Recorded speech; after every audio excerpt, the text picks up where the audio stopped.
Hello and welcome to my channel. आज आपण तोंडलीची रस्सा भाजी बघणार आहोत. पाव किलो तोंडली मी स्वच्छ धुवून उभी चिरून घेतलेली आहे. 2 चमचे कोरडं खोबरं, 1 चमचा जिरं हे मी ड्राय रोस्ट करून घेणार आहे, भाजून घेणार आहे. जिरं खोबऱ्याचा कलर हलकासा गोल्डन ब्राऊन झाला की ते काढून घ्यायचं प्लेटमध्ये.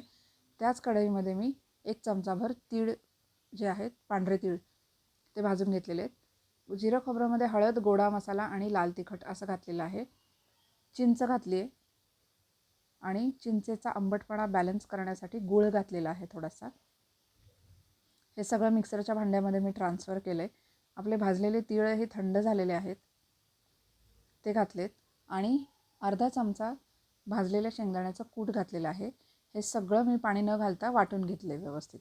आता कुकरमध्ये तेल तापवलं आहे मी 1 चमचाभर. ते तापलं की त्याच्यामध्ये मोहरी घातली आहे. ती तडतडली की हिंग घातलेला आहे आणि जी उभी चिरून घेतलेली तोंडली आहे ती सगळी घातलेली आहे मी. आणि मिक्स केल्यानंतर जो आपण मसाला वाटून घेतलेला आहे तो पूर्ण त्या भाजीमध्ये घातलेला आहे, तोंडलीमध्ये. थोडंसं पाणी घालायचं आहे, कन्सिस्टन्सी कितपत हवी आहे त्यानुसार, आणि चवीनुसार मीठ घालून मिक्स करून झाकण लावायचं आहे आणि लो टू मिडियम गॅसवरती 2 शिट्ट्या करून झाल्या की आपली भाजी रेडी होते. कुकर निवल्यानंतर मी झाकण काढलं आहे. तर हे बघू शकता, थोडासा रस्सा जास्ती वाटला म्हणून मी तो रिड्यूस केला आहे. तुम्ही तुमच्या आवडीनुसार कमी जास्त ठेवू शकता रस. आणि आपली तोंडल्याची रस्सा भाजी रेडी आहे.